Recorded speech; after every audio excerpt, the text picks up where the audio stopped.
amigas e amigos da Academia Brasileira de Letras que nos prestigiam com a sua presença no Seminário Brasil-Brasis e nos ciclos de conferências, amigos da internet que nos acompanham online.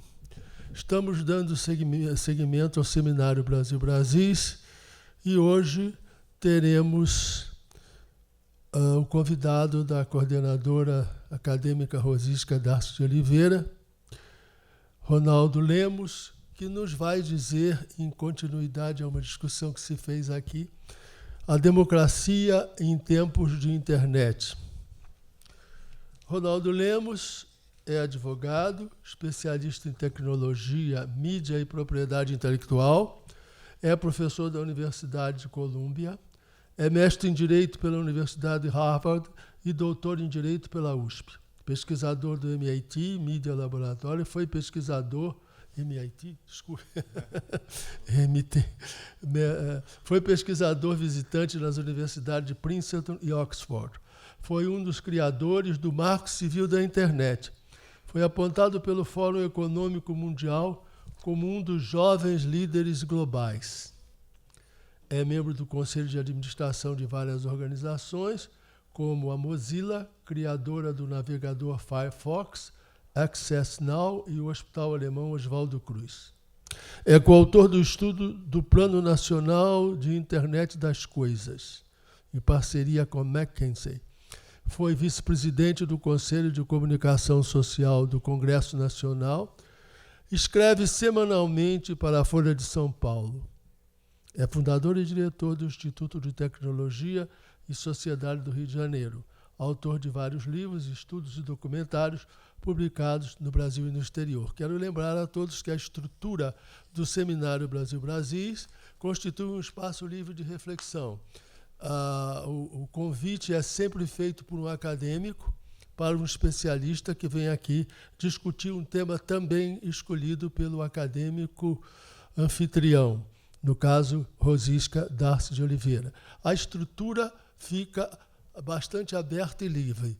Se a coordenadora quiser apresentar considerações e ceder a palavra ao Ronaldo para fazer as considerações dele em dois planos paralelos, tudo bem. Se quiserem dialogar, tudo bem também. Se quiserem se interrogar, também.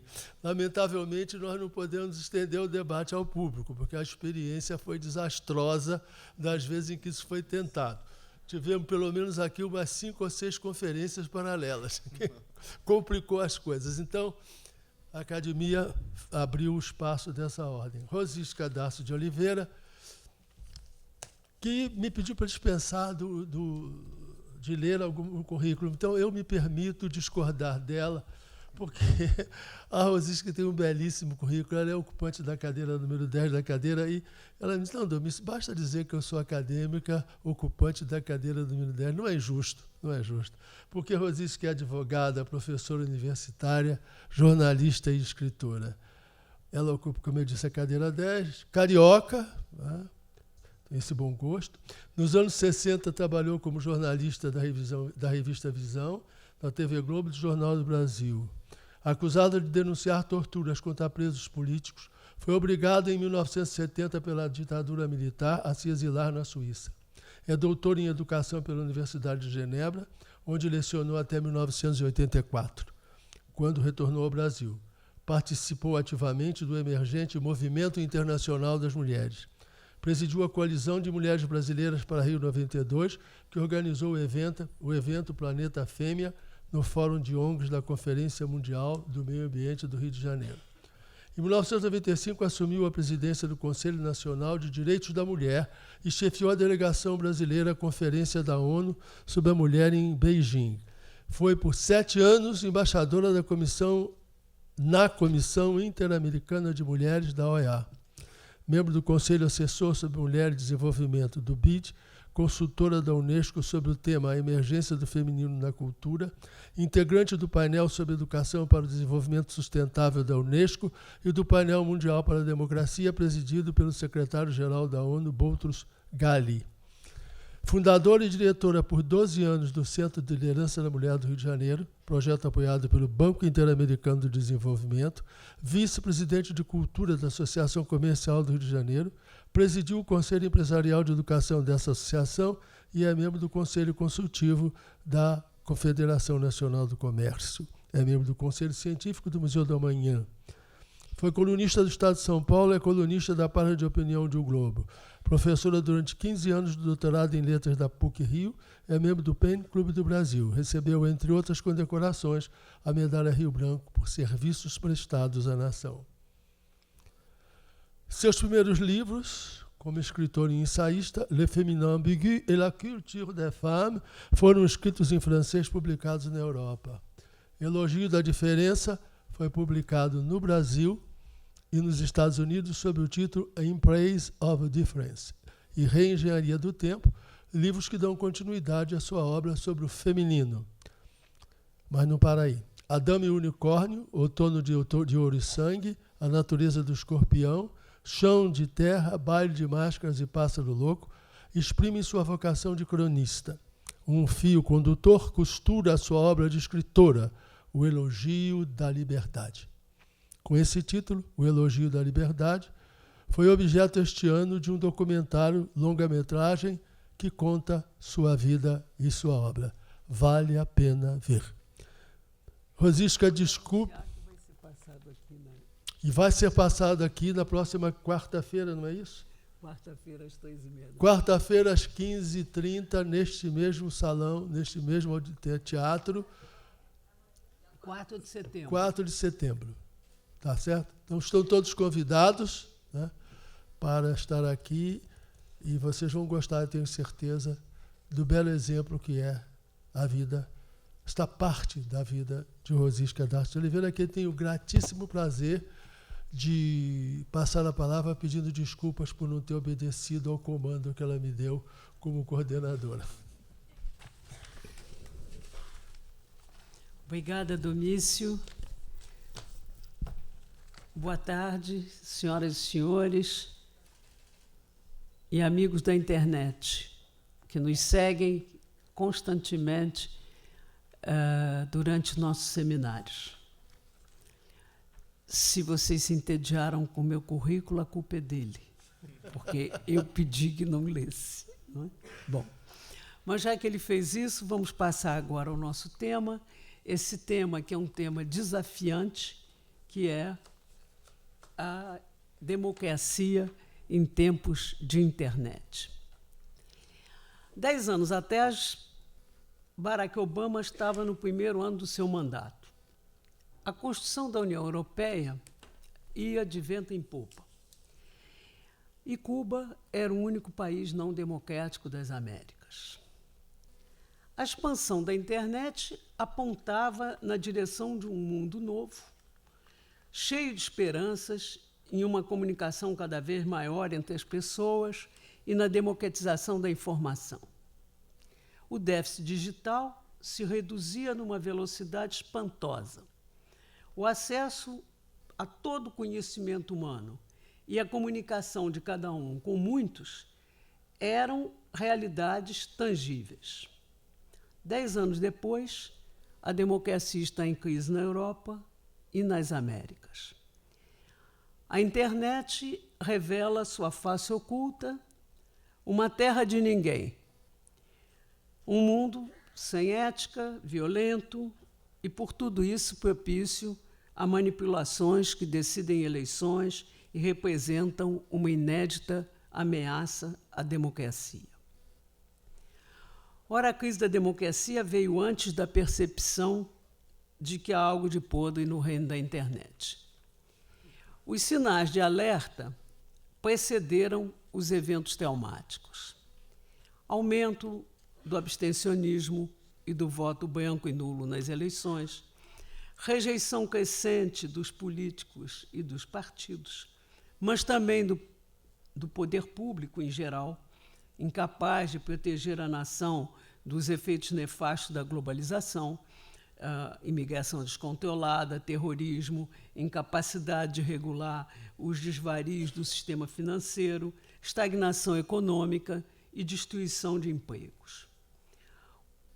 O sentimento difuso, generalizado, de que tudo vai mal, que amanhã será pior do que hoje, que os partidos se equivalem em sua impotência, que valores tradicionais como religião, pátria, família, estão sendo corroídos, tudo isso fermentou um caldo de cultura propício às mensagens de medo, de ódio e de ressentimento.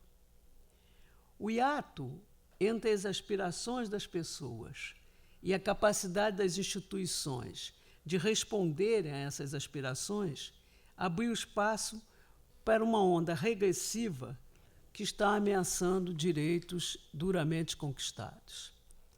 A democracia representativa é cada vez mais percebida como um sistema elitista e disfuncional, dominado por grupos de interesse e minado pela corrupção. Ora, sem esse pano de fundo, não haveria como explicar o inexplicável.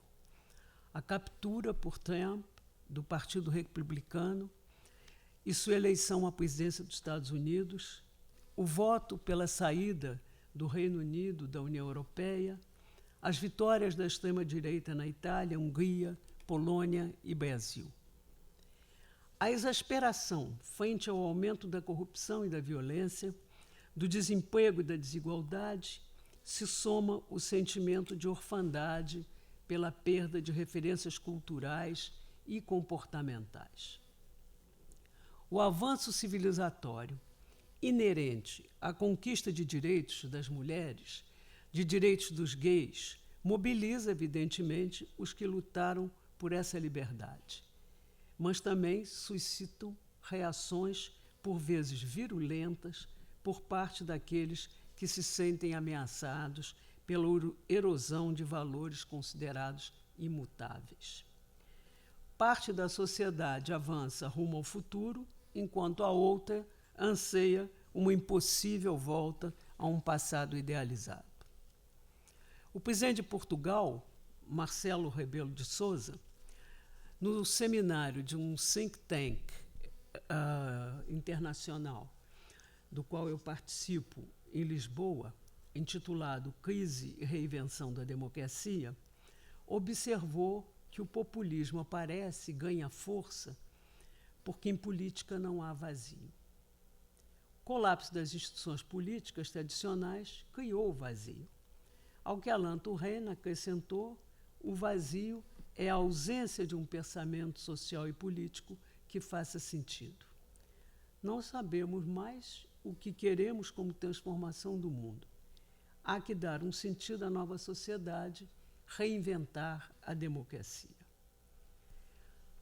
Ora, no mundo de hoje, a ciência e a tecnologia transformam a realidade com muito mais força e rapidez do que as ideologias. Para dar um exemplo, as biociências ampliam a extensão e a qualidade de nossas vidas, ao mesmo tempo em que facilitam experimentações que abrem caminho à assustadora emergência do pós-humano. A internet é uma caixa de Pandora, onde o acesso à aventura humana coexiste com as tentativas mais sórdidas de manipular pessoas, desconstruir o conhecimento e banalizar a mentira. As ideias têm prazo de validade. Nos anos 60, os astronautas buscavam vida em outros planetas.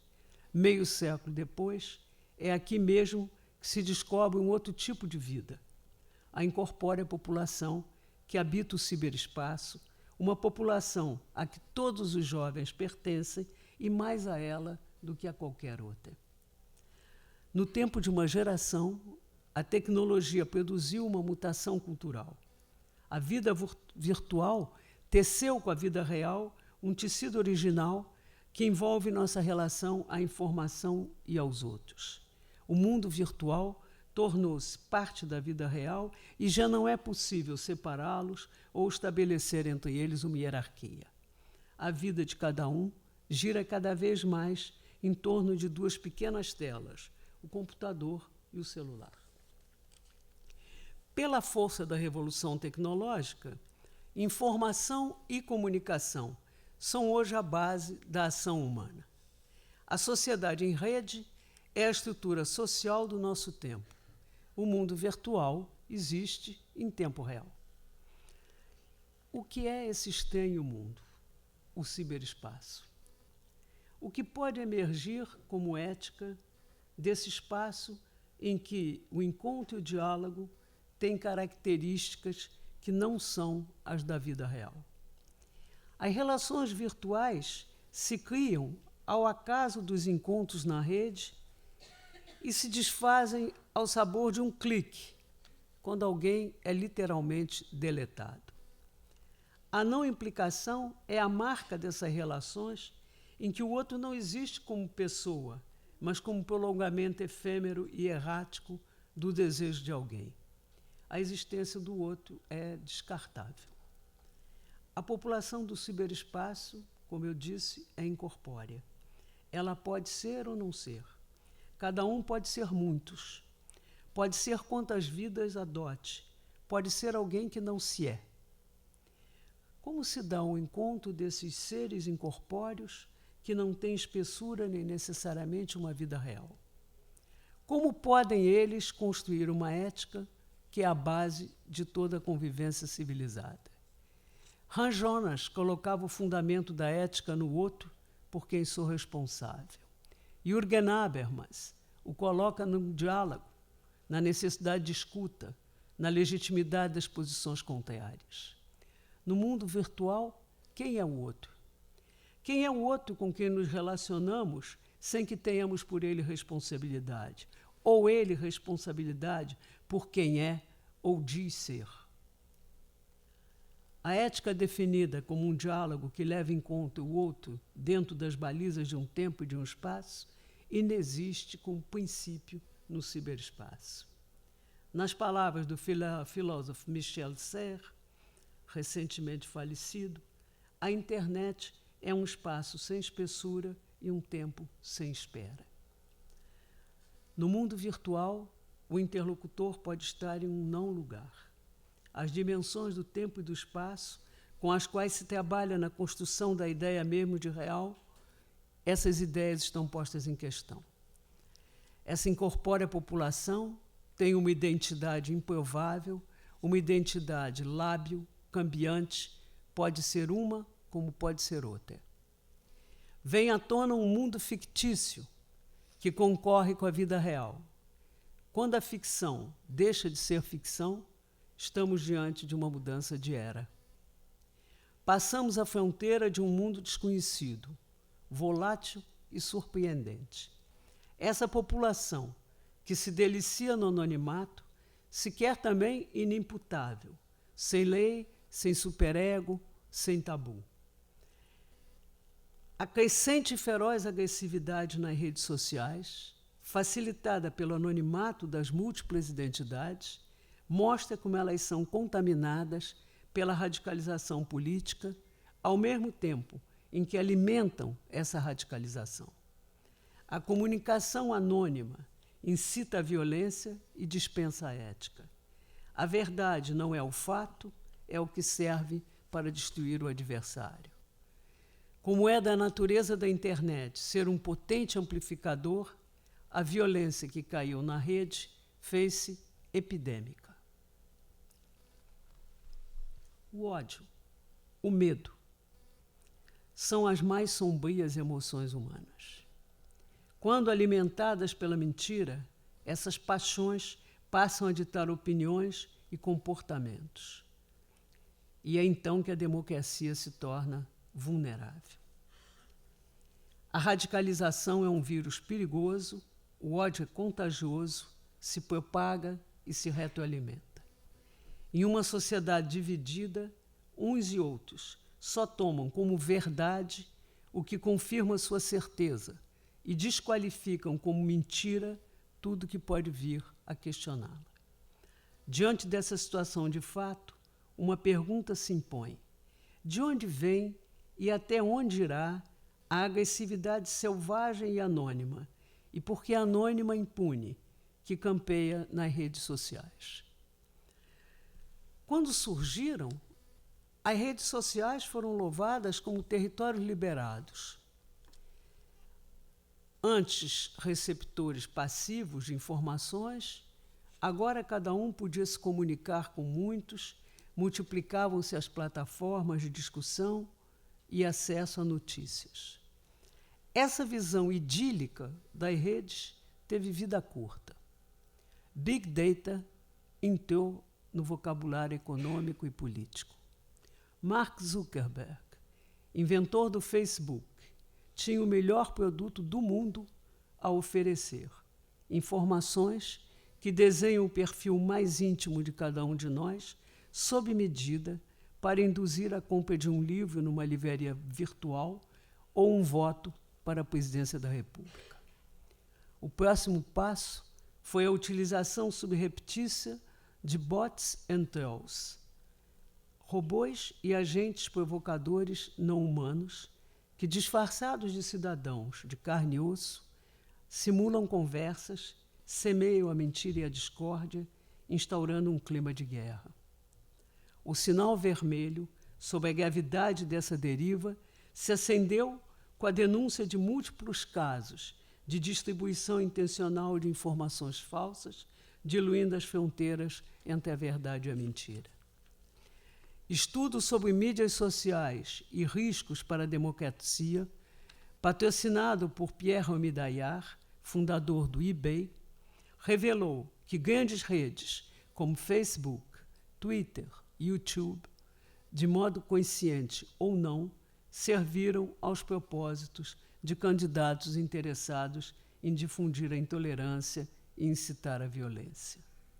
Facebook responde na justiça por ter vendido o perfil de seus usuários às campanhas do Brexit e de Donald Trump. Uma vez de posse desses perfis, o processo de lavagem cerebral se põe em marcha usando fake news e verdades alternativas.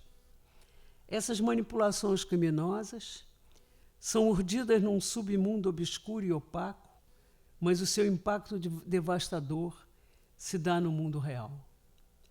Os princípios da democracia, as regras do direito, não têm vigência nessas dobras sombrias do mundo virtual.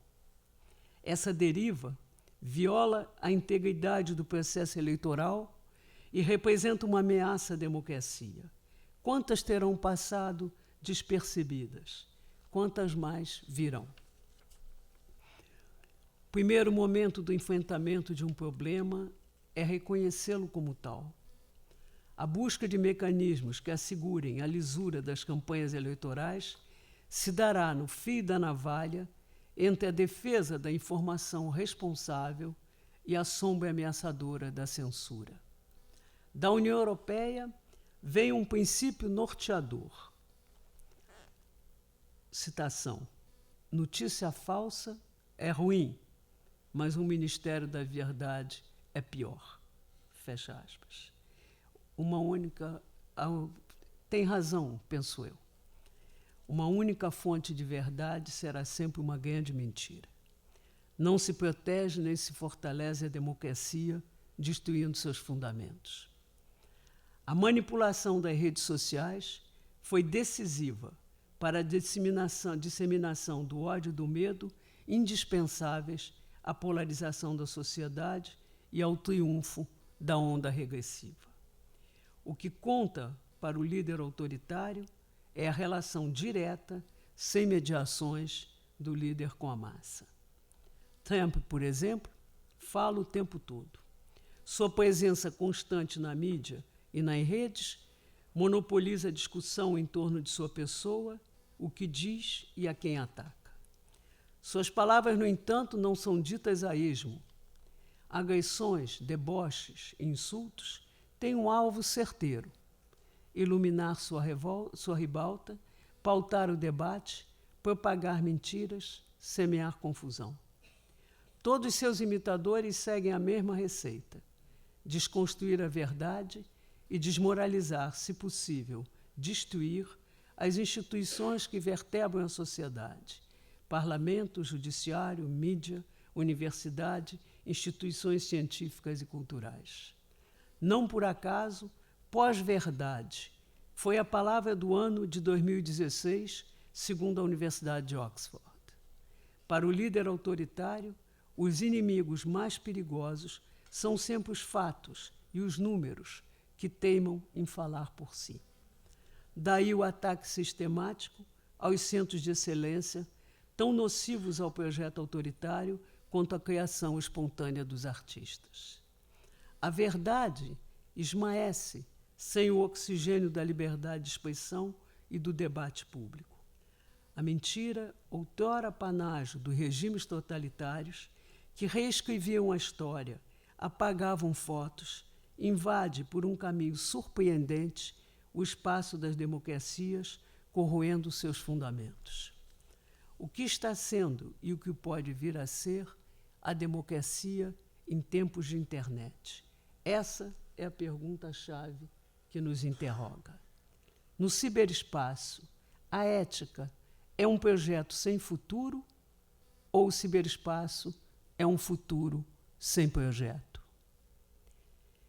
Eu penso que não existe democracia sem ética, nem nação sem valores compartilhados.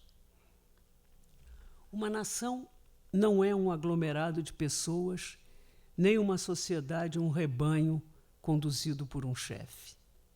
Uma nação é uma comunidade de destino, e uma sociedade democrática se compõe de homens e mulheres que pensam pela própria cabeça, que dialogam entre si e constroem consensos. A internet é o grande enigma contemporâneo. Há que decifrá-lo antes que essa esfinge nos devore. Um instrumento que se quis libertário ameaça destruir a democracia. E a democracia é o ar que respiramos. Muito obrigada.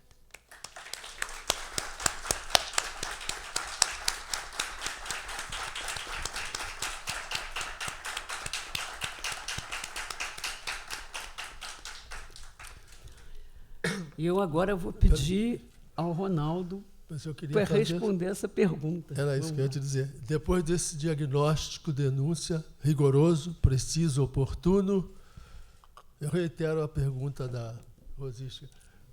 Em que ficamos, Ronaldo Lemos? Tá bom, vamos lá. Bom, primeiro queria agradecer tanto a acadêmica Rosisca Darcy pela gentileza de me convidar, como ao acadêmico Domício Proença Filho, pela gentileza de estar presidindo essa mesa. E, Rosisca, muito difícil falar depois de você, porque o seu texto está excelente. E vou te pedir até depois para compartilhar comigo, porque eu gostaria de citá-lo. Tem muitas passagens ali que eu acho que são iluminadoras. Esse texto é então, nosso. Muito bom, muito bom, muito bom. Eu vou fazer uma apresentação, gente, dizendo o seguinte. Primeiro, contando e compartilhando um pouquinho até da minha história pessoal, a tecnologia teve um papel muito importante na minha vida. Eu nasci numa cidade muito pequena no Brasil, chamada Araguari, em Minas Gerais. Tem até uma piada sobre a cidade, que é aquela piada que as pessoas falam que tem 3 cidades com B no Triângulo Mineiro, né? Beraba, Berlândia e a beleza de Araguari. Na verdade, a original é um pouco diferente. Mas a minha missão é transformar essa piada numa outra coisa. E Araguari, eu cresci lá na década de 80, foi escolhida acidentalmente como a primeira cidade do Brasil a ter TV a cabo, que era a tecnologia mais avançada na década de 80. A razão, até hoje, eu tento me perguntar. Acho que rodaram o Mapa Mundi, botaram a mão em Araguari e falaram, vamos fazer um teste experimental aqui. E, naquele momento, só lembrando, a cidade pegava 2 canais, que era Globo e a Bandeirantes, não tinha livraria, e a única forma de se comunicar com o mundo exterior era o correio. E, de repente, chega a rede de TV a cabo lá, com 150 canais, CNN, BBC, etc. Isso, eu digo para os senhores e as senhoras, mudou a minha vida completamente. A razão de eu estar aqui hoje está diretamente relacionada a esse avanço tecnológico. Mudou não só a minha vida, mas a vida da minha geração. Hoje, se você olhar o número de pessoas que vêm de Araguari e trabalham com tecnologia, tem um desvio.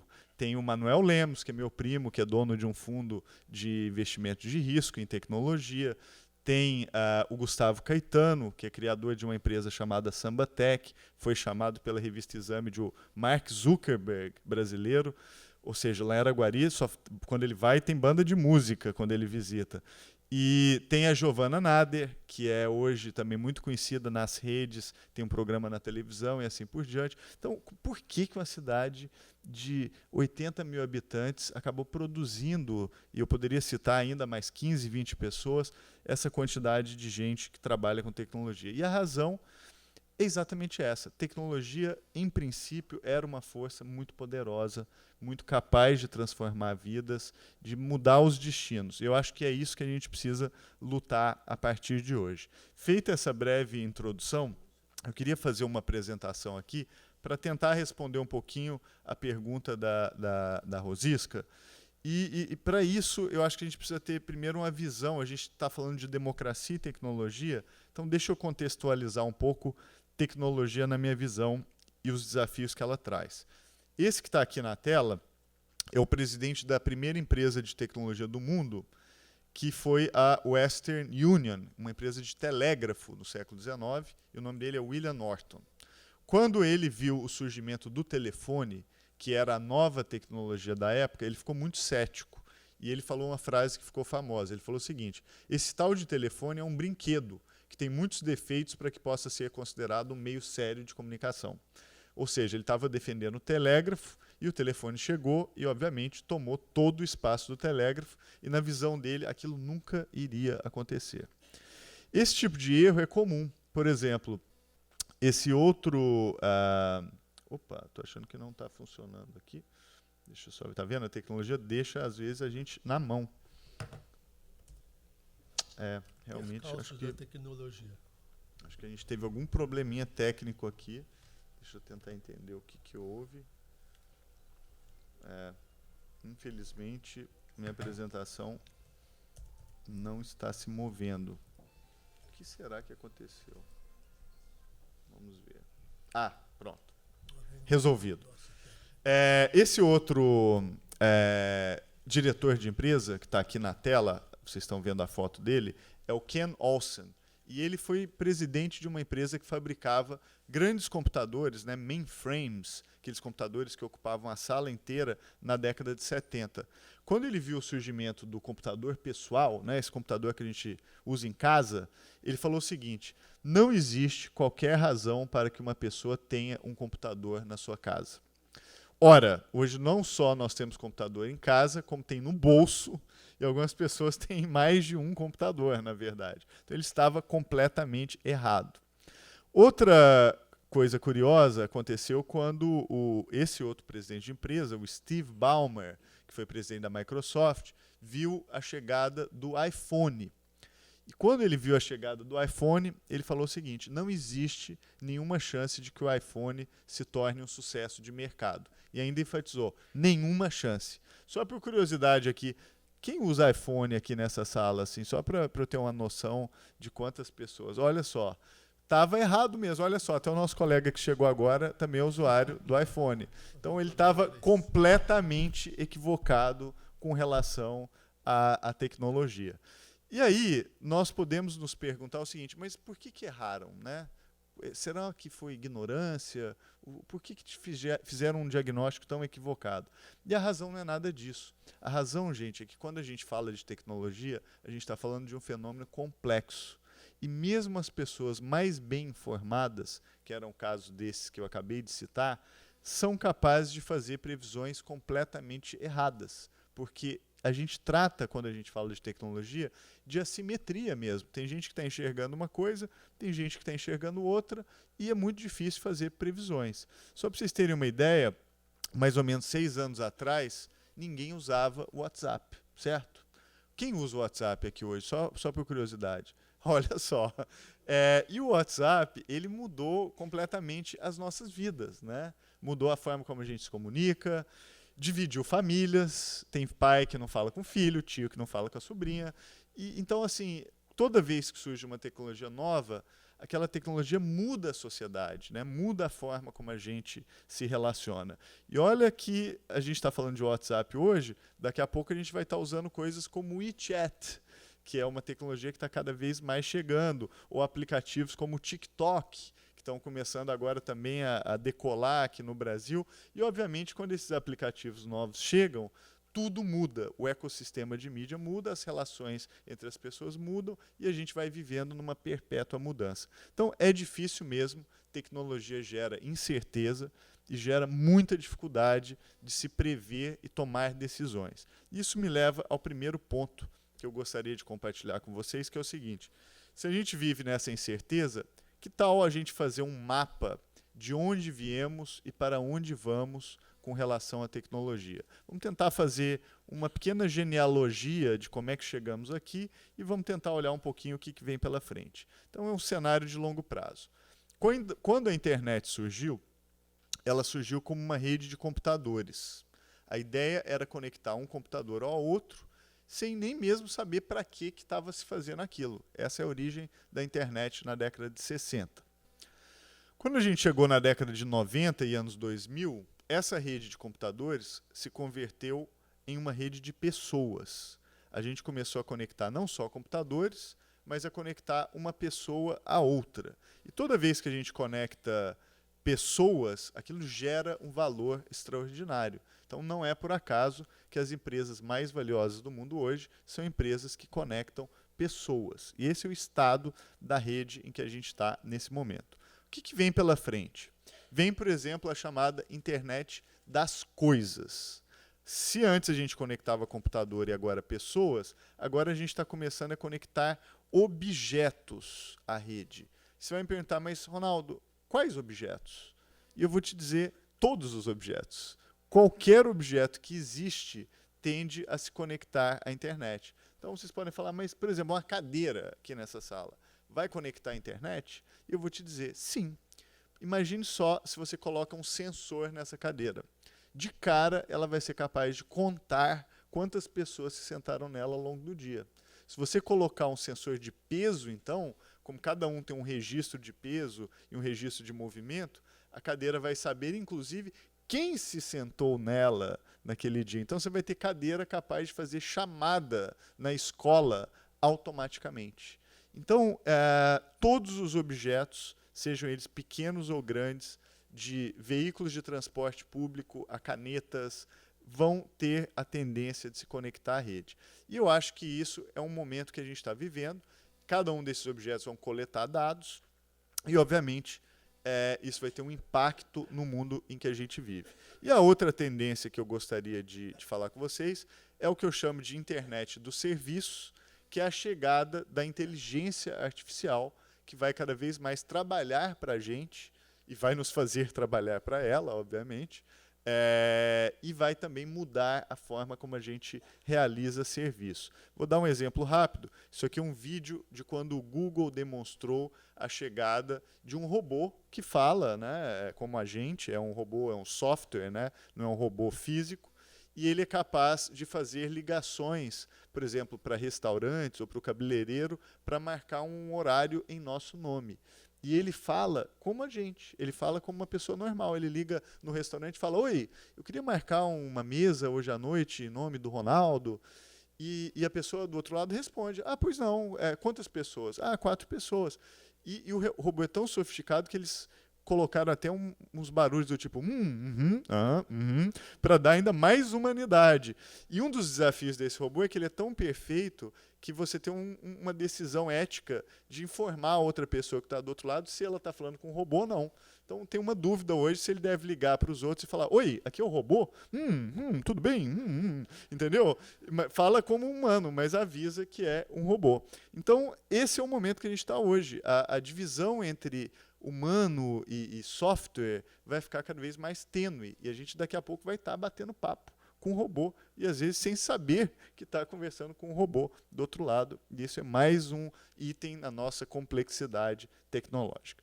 Isso me leva então ao segundo ponto que eu gostaria de compartilhar com vocês, que é a importância dos dados, né, no mundo de hoje. E hoje tudo que a gente faz basicamente gera dados. e esses dados são coletados, né, em todo momento. Então, como é que os dados são coletados hoje? Quando a gente usa o computador, tudo que a gente faz do computador ali conectado é coletado, né? Aquele dado é agregado, é analisado, mas não só. Quando a gente usa o celular, também a gente está produzindo dados, o que a gente olhou, o que a gente leu, com quem a gente falou, todos esses dados são analisados. Aí fala, então não vou usar mais celular nem computador. Tá bom, o dia que você for à farmácia e a pessoa falar assim, qual o seu CPF? Ou pedir o cartãozinho de fidelidade, sabe? Vai estar coletando também dados sobre o seu consumo, seu padrão de compra e assim por diante. Mais do que isso, hoje cada vez mais tem esses alto-falantes inteligentes, né? A pessoa dá comando de voz, tudo a mesma coisa, vai coletar dados. Ou as pessoas que fazem busca pelo celular, né? Digita Google, endereço rua tal, também está ali com seus dados sendo analisados. E a gente está entrando na era em que cada vez mais também vai ter o reconhecimento facial. A gente vai andar pela rua ou por um shopping e o nosso rosto ele vai ser quase que a nossa própria identidade, né? A gente vai ser identificado e isso é uma realidade que já está também entre nós. Então, tudo que a gente faz hoje, e obviamente o Estado, né, estou mostrando aqui um slide do SUS, é um grande coletor de dados também. O Estado sempre precisa de dados do cidadão até para prover os serviços públicos. Então, a gente vive num mundo que os dados imperam.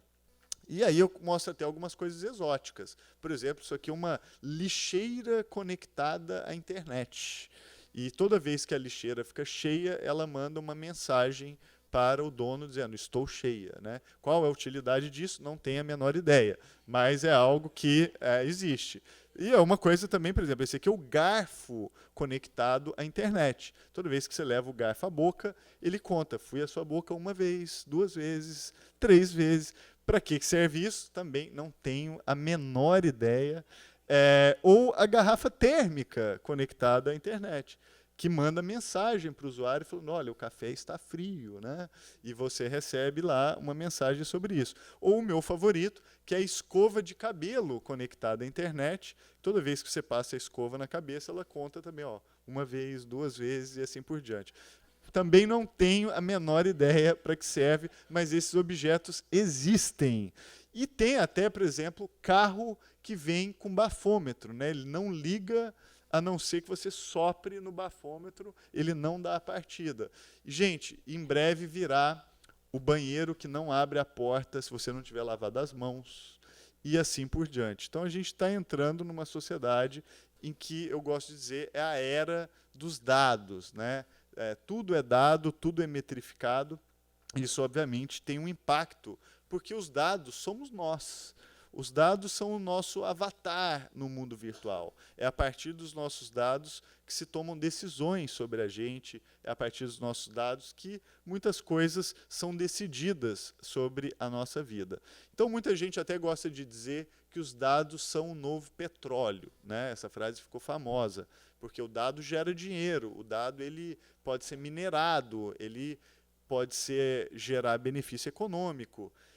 E tal como o petróleo, o dado também pode vazar. E quando o dado vaza, ele produz danos ambientais. É igual ao petróleo mesmo. Se o dado das pessoas vazam, as pessoas são prejudicadas, você prejudica elas e aquilo pode, inclusive, o dano durar anos para ser revertido. Então, é um recurso que ele precisa ser protegido. Ele precisa ter regras, né? E felizmente o Brasil, no ano passado, eu participei dessa missão, aprovou uma lei geral de proteção de dados, né? Um avanço aqui para o nosso país. Foi uma ideia que veio da sociedade, foi uma pressão da sociedade, não foi uma política governamental, e felizmente essa lei foi aprovada e vai entrar em vigor em agosto do ano que vem. Então isso é um avanço, não resolve todos os problemas, claro, mas é um bom avanço. Só para ter uma ideia da importância dos dados, eu gosto sempre de contar essa história dessa loja nos Estados Unidos, que é uma mistura de supermercado com farmácia, chamada Target. E um belo dia, um pai estava em casa, e o pai tinha uma filha de 14 anos de idade, E, de repente, ele começa a receber correspondência, mala direta de produtos para gravidez da loja Target. E aí ele liga para a loja Target, indignado, falando, olha, vocês estão malucos, eu tenho uma filha de 14 anos, não tem ninguém grávida aqui na minha casa. E eles dizem, tem sim. E a loja já sabia que a filha estava grávida, porque identificando o padrão de consumo daquela pessoa na loja, a pessoa passa a comprar alguns outros tipos de cheiro, um cheiro passa a ser muito forte, ela usa essências mais fracas. Eles já sabiam, com base dos dados, que a filha, no caso de 14 anos, estava grávida, antes do próprio pai, o que é muito curioso. E essa história aconteceu nos Estados Unidos. Então, dá para a gente ver que hoje, com a análise de alguns poucos dados, você consegue inferir informações muito íntimas das pessoas, né? Informações realmente muito pessoais. E esse ponto leva à necessidade de termos legislações, como a que o Brasil fez, que são legislações que protegem os dados pessoais. E aí a pergunta que se deve fazer é, e para que são usados esses dados, né, que são coletados?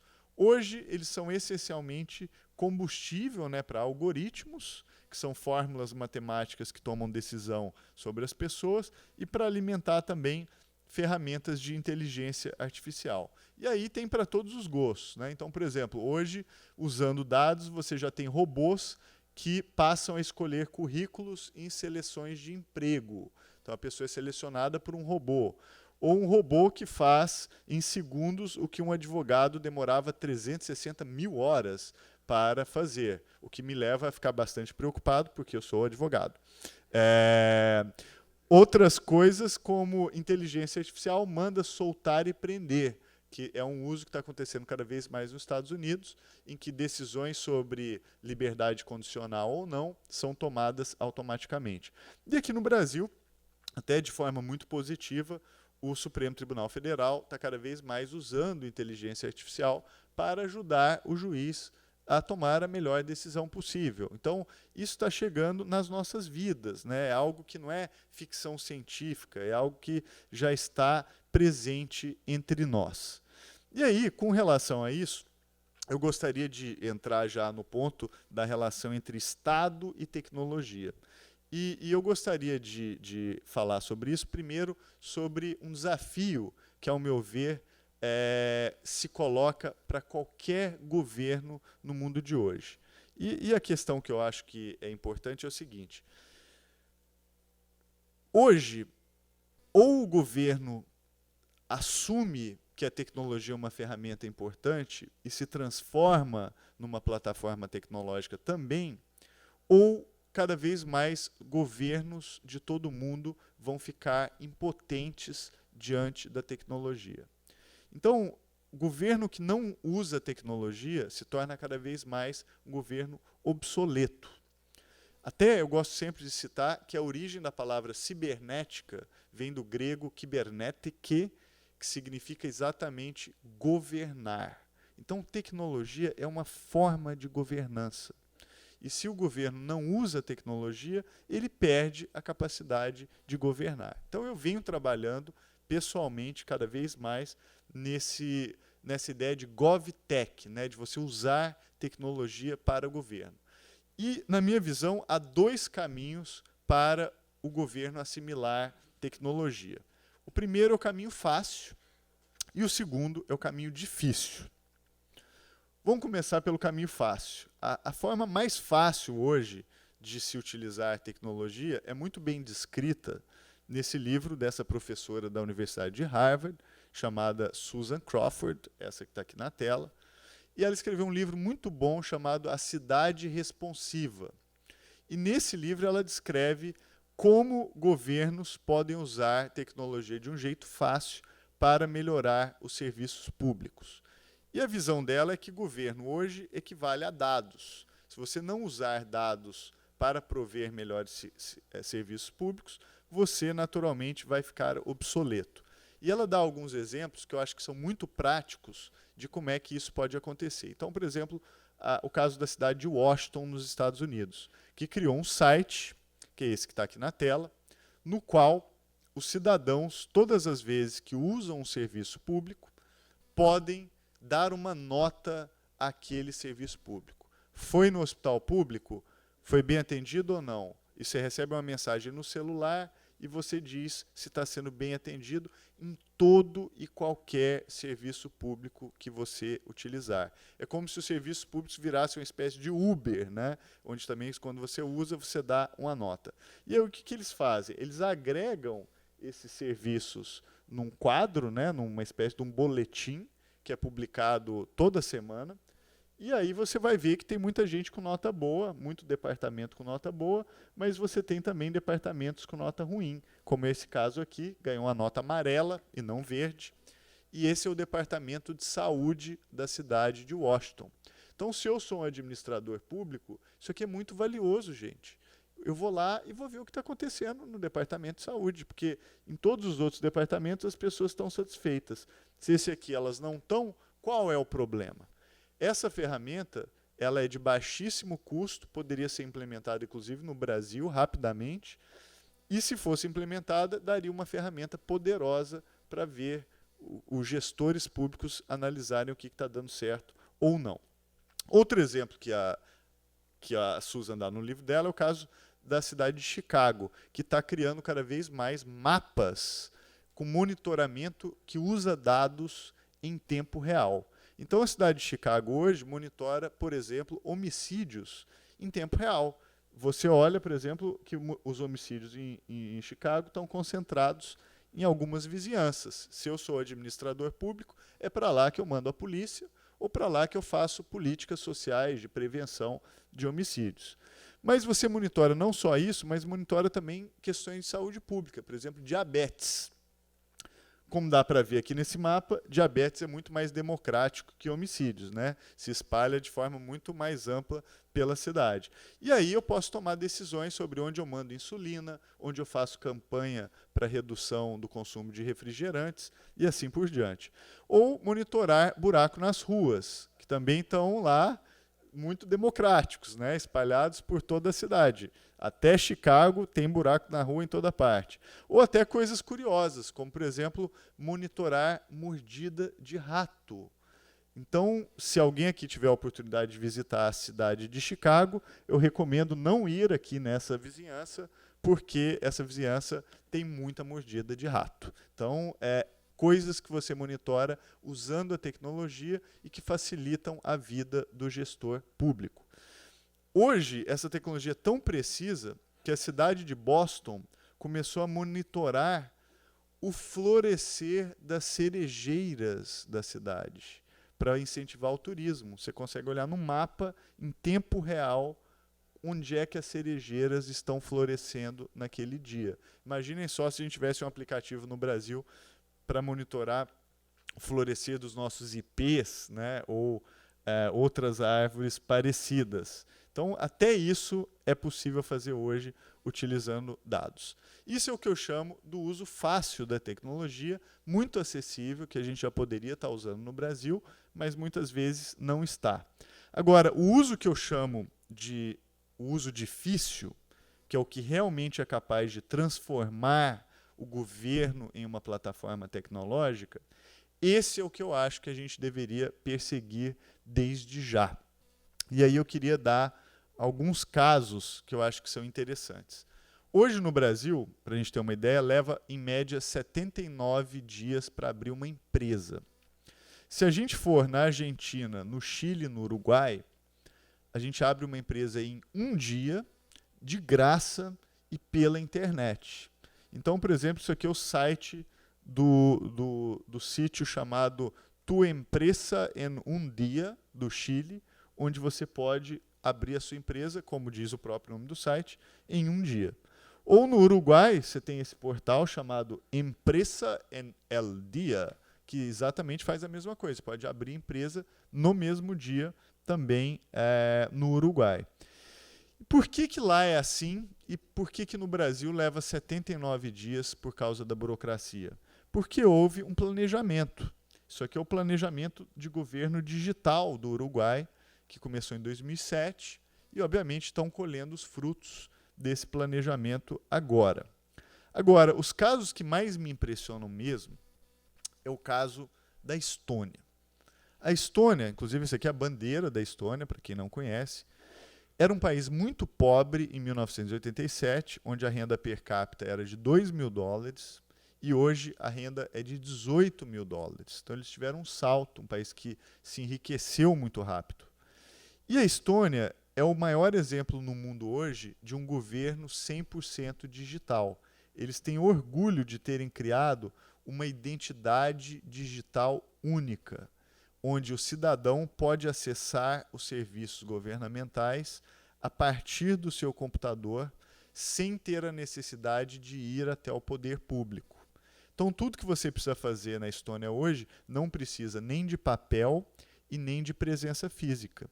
As únicas duas hipóteses em que você precisa ir pessoalmente a um governo na Estônia é para comprar um imóvel e para se casar. E olha que para se casar agora eles estão querendo facilitar a situação. Então vai dar para casar digitalmente em breve na Estônia.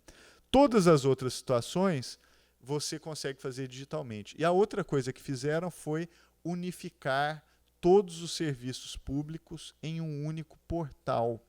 Então, em vez de você ter que ir num lugar ou em outro, e cada vez que você vai levar os seus documentos, você resolve tudo num lugar só. Matricula o filho na escola, faz entrada no hospital, paga o imposto, paga o e-social, tudo num único lugar. Então, é o Estado centralizado trabalhando por você.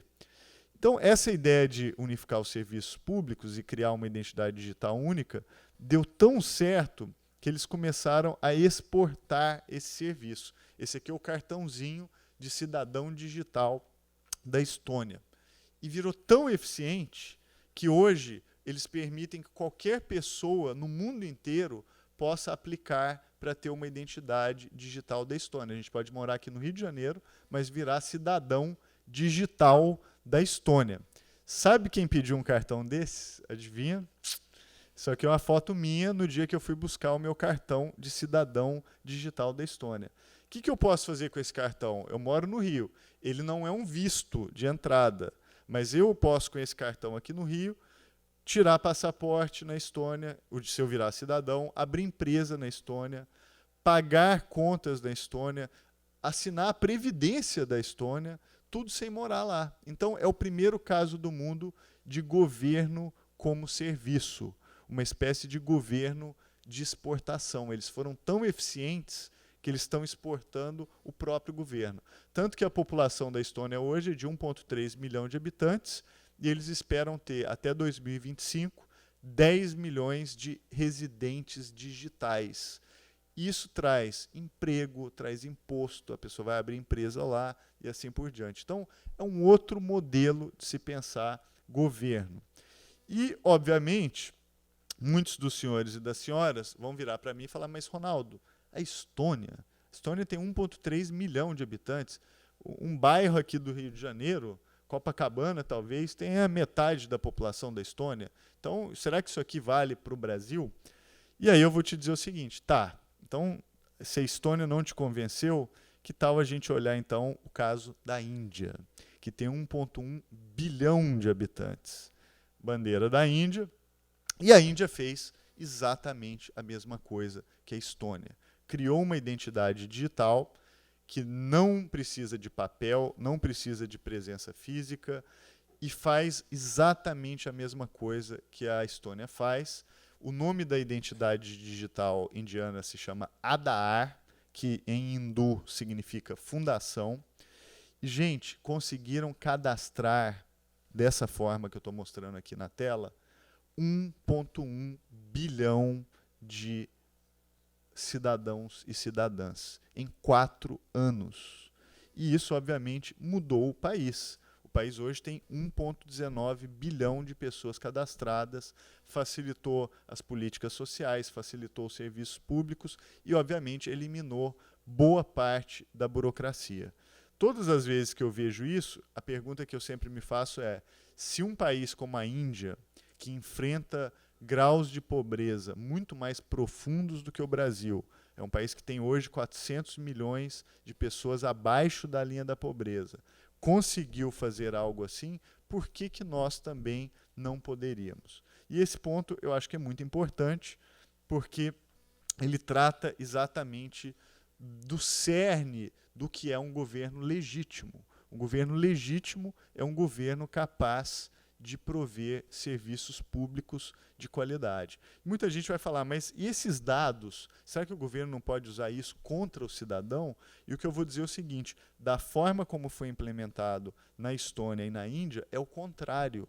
A identidade digital vira uma espécie de escudo contra o abuso de dados por parte do governo.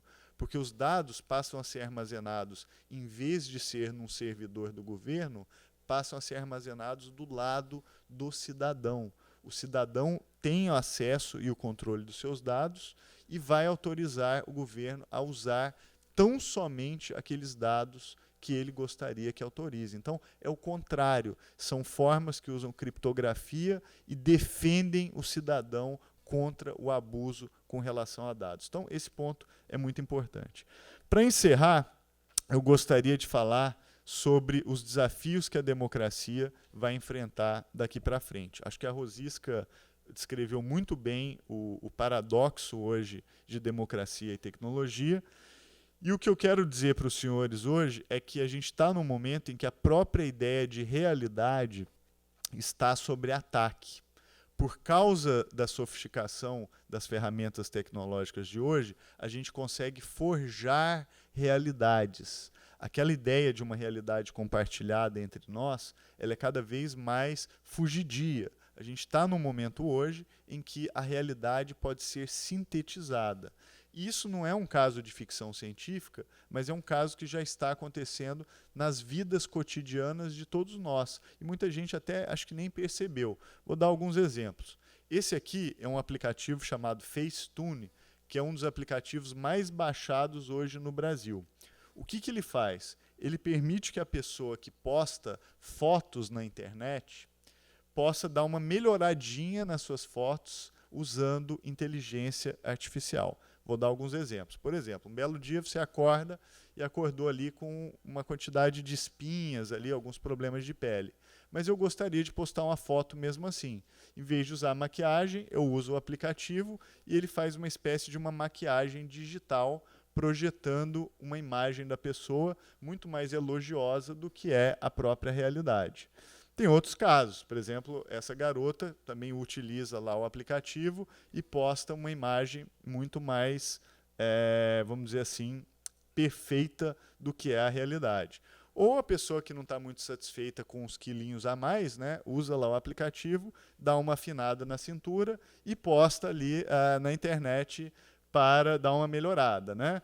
Ou a pessoa que está com preguiça de ir na academia, né? Puxa, preguiça de ir na academia, vai lá e consegue também esculpir um corpo digital perfeito, sendo que na realidade ela é bastante diferente.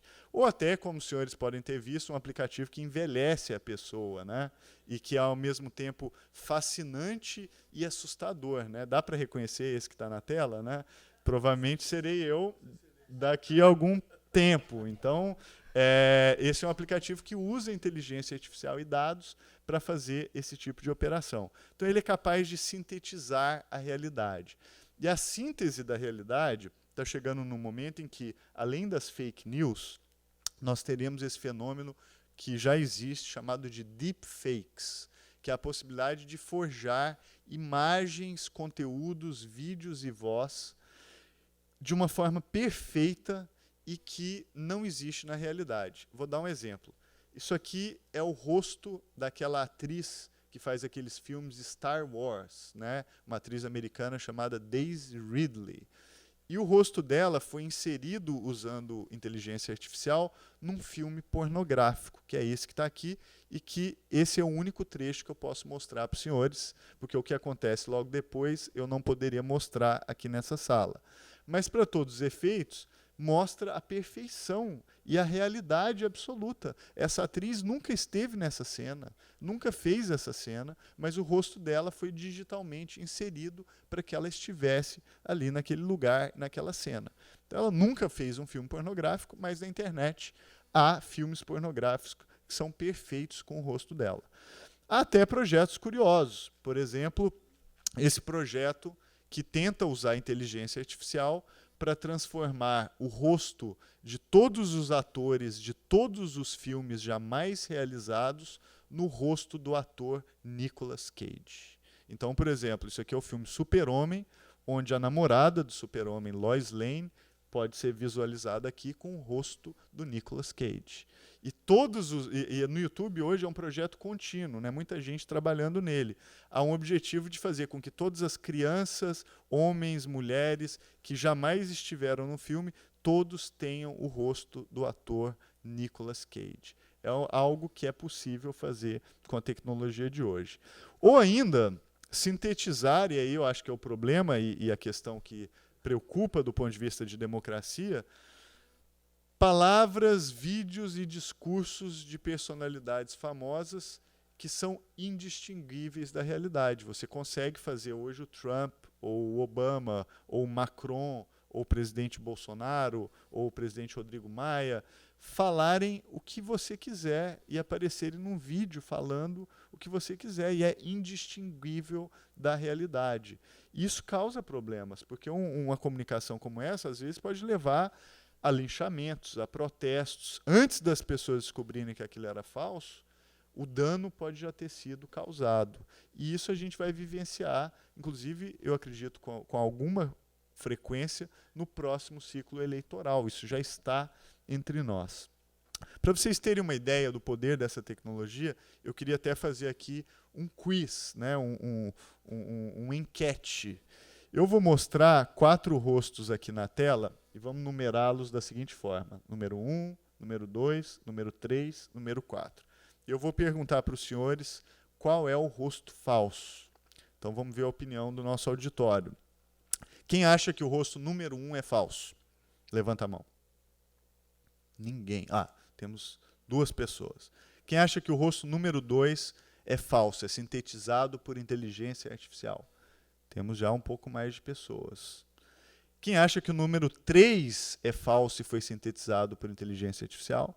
Temos ali umas 6 pessoas, 7. Quem acha que o número 4 é falso? Grande vencedor, pelo menos aqui no auditório. E o resultado final, sabe qual é a verdade? Todos esses rostos são falsos. Todos foram gerados por inteligência artificial. Essas pessoas nunca nasceram, elas nunca existiram, elas foram forjadas. Nós somos até capazes de gerar empatia com relação a elas. Aí vocês vão me falar, pô, Ronaldo, você enganou a gente, né? Que maldade. Então agora, vamos fazer uma outra forma de enquete. É só 1 ou 2. Dentre esses 2, 1 é falso. Vamos ver se o olhar de vocês já foi aperfeiçoado só de ter feito esse exercício. Um desses 2 rostos é falso. Aquele é o número 1, esse aqui é o número 2. Quem acha que o número 1 é falso? Quem acha que o número 2 é falso? A resposta correta é: esse é fake. E o número 1 é forjado por inteligência artificial. Mais uma vez. Aquele ali é o número 1, aquele ali é o número 2. Quem acha que o número 1 é falso? Quem acha que o número 2 é falso? Quem não acha nada e está desesperado e falou, meu Deus, que mundo eu estou vivendo? A resposta correta, esse aqui é fake. Esse aqui é fake. Então, agora, essa aqui é difícil. Essa é difícil. Essa é difícil. Número 1, número 2. Quem acha que o número 1 é falso? Quem acha que o número 2 é falso? Sabem qual é a resposta? Esse aqui é falso. Esse garoto nunca existiu. Ele foi forjado por inteligência artificial. É um rosto fabricado digitalmente.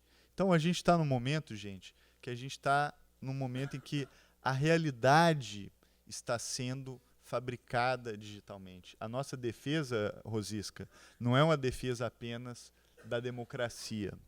Ela é uma defesa da realidade.